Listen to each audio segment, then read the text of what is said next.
મુદ્દો એ છે કે પ્રાઇવેટ સેક્ટર માટે સિક્યુરિટીનો મુદ્દો છે. આપણે એવું સમજીએ છીએ કે 16,000 સરકાર જગ્યા બહાર પાડવાની છે અને 31 લાખ ઉમેદવારો ફોર્મ ભરે એટલે ગલે એમાંથી 12-15 લાખ ડુપ્લિકેશનવાળા આપણે ગણી લઈએ તોય થતા હશે. તોય હું એવું માનું છું કે આ એક આંકડો છે એ ભયાનક છે.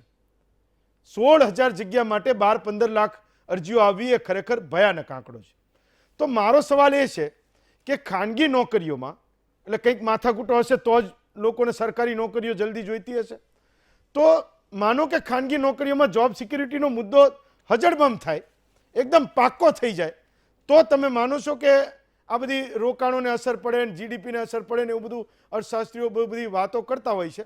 પણ એક સામાન્ય માણસ એ સમજવા માગે છે કે જોબ સિક્યુરિટીના મુદ્દે, ખાનગી નોકરીમાં જોબ સિક્યુરિટીના મુદ્દે કોઈ કડક કાયદાઓ બને તો દેશને શું અસર થાય? યુવાનો તો રાજી થાય જ, કુટુંબો પણ સુખી થાય, પણ સામે દેશને કંઈ નુકસાન છે ખરું કે કોઈ રાજ્યને કોઈ નુકસાન છે ખરું? નિર્મલભાઈ.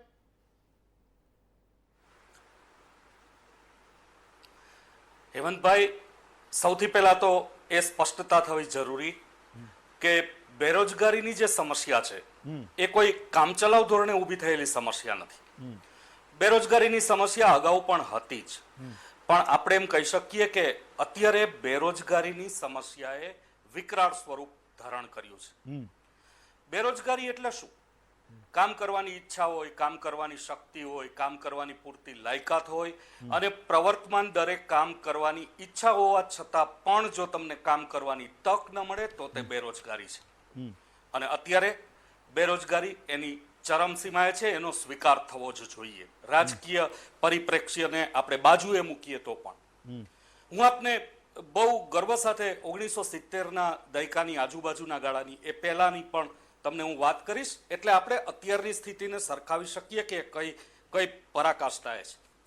1970 અને એ પહેલાના દશકાની વાત કરું તો સમર્થ ઉમેદવારોનો સામેથી સંપર્ક કરવામાં આવતો હતો અને હજુ તો તેઓ સ્નાતકનું શિક્ષણ લઈ રહ્યા હોય એ પહેલા એનો સંપર્ક કરી લેવામાં આવતો હતો કે તમે જ્યારે સ્નાતકનું શિક્ષણ પૂરું કરો એટલે તરત તમે અમારી સંસ્થામાં, અને આ સરકારી સંસ્થાઓની હું આપને વાત કરી રહ્યો છું, એમાં જોડાવાની આપને તક છે.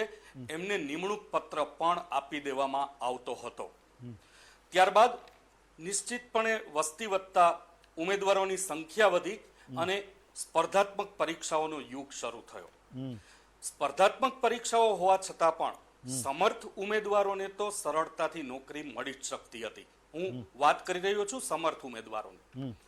1990નો દશકો જ્યારે શરૂ થયો અને એમાં પણ વિશેષતઃ 1996ના આળેગાળે જ્યારે લિબરલાઇઝેશન, પ્રાઇવેટાઇઝેશન અને ગ્લોબલાઇઝેશનની વિચારધારાનો સ્વીકાર કરવામાં આવ્યો ત્યારે આપોઆપ જ ખાનગીકરણની શરૂઆત થઈ, ટેકનોલોજીના યુગની શરૂઆત થઈ અને આમ સરકારી ક્ષેત્રે નોકરીની તક સીમિત કે સાંકડી થવા લાગી. અહીંથી સમસ્યાએ પરાકાષ્ઠાની દિશા પકડવાનું એક વલણ શરૂ કર્યું, એમ હું નિશ્ચિતપણે માનું છું. ટેકનોલોજી આવી, નિશ્ચિતપણે 5 માણસોનું કે 10 માણસોનું કામ કોમ્પ્યુટર દ્વારા થવા લાગ્યું. આમ રોજગારીની તક સાંકડી થઈ. ખાનગીકરણ થયું, ખાનગી સંસ્થાઓનો વ્યાપ વધ્યો. સ્વાભાવિક છે કે સરકારી ક્ષેત્રે નોકરીઓ પર અસર આવી, આમ રોજગારીની તકો સાંકડી બની. વૈશ્વિકરણ થયું, અનેક મલ્ટીનેશનલ કંપનીઝ આવી, એણે પણ સરકારી ક્ષેત્રમાં નોકરીની તકો સીમિત કરી દીધી. અને શિક્ષણનો વ્યાપ સાથે સાથે વધતો ગયો, એટલે એક તરફ શિક્ષિત ઉમેદવારો વધતા ગયા, લાયકાત વધતી ગઈ, નોકરીની તક સાંકડી થતી ગઈ અને અહીંથી નોકરીની તક અને બેરોજગારોની ફોજ એની વચ્ચે જબરદસ્ત વિસંવાદિતાની શરૂઆત થઈ. આમાં સરકારી ભરતી કાપની નીતિ પણ ઉમેરાઈ. હેમંતભાઈ, સરકારે કોઈને કોઈ કારણોસર ભરતીમાં કાપ અંગેની નીતિઓ જાહેર કરી, 10% કાપ, 20% કાપ. આ જ રીતે ખાલી જગ્યા હોય રૂટીનમાં તો એ પણ ક્યારેક નિષ્ક્રિયતાને કારણે ભરવામાં ન આવે. આવા બધા સંજોગોને કારણે બેરોજગારોની સંખ્યા વધતી જ ગઈ. ખાનગી ક્ષેત્રની વાત કરીએ તો એમાં નોકરીના કલાકો કદાચ નિશ્ચિત નથી હોતા, શરતોનું પણ કદાચ પાલન ન થતું હોય એવું બને, જ્યારે સરકારી ક્ષેત્રે નોકરીના કલાકો લગભગ નિશ્ચિત જેવા હોય છે અને નિશ્ચિત શરતો હોય છે. મહદઅંશે કહીએ તો શોષણ ત્યાં સીમિત માત્રામાં હોય છે કે એનો અભાવ જોવા મળતો હોય છે. આ ઉપરાંત ઠીક કહી શકાય એવું આકર્ષક વળતર પણ આપે. 7મા પગાર પંચનો ઉલ્લેખ કર્યો તો 7મા પગાર પંચને કારણે આકર્ષક વળતર પણ મળે છે અને આમ યુવાનો સરકારી નોકરીમાં જોડાવાનું પસંદ કરે છે. યસ યસ 3 કૃષિ કાયદાઓ પરત ખેંચાયા બાદ અત્યારે કેટલાક શ્રમ સુધારાઓ પણ પરત ખેંચવાની વાત છે.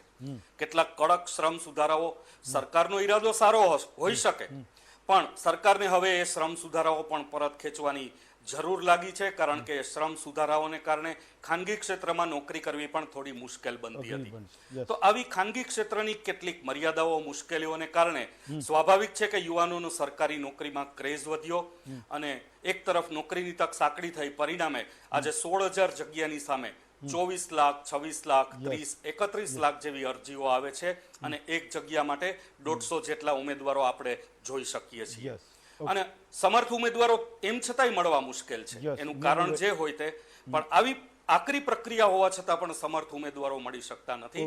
એ પરિસ્થિતિનો આપણે અત્યારે ઉલ્લેખ કરવો જોઈએ.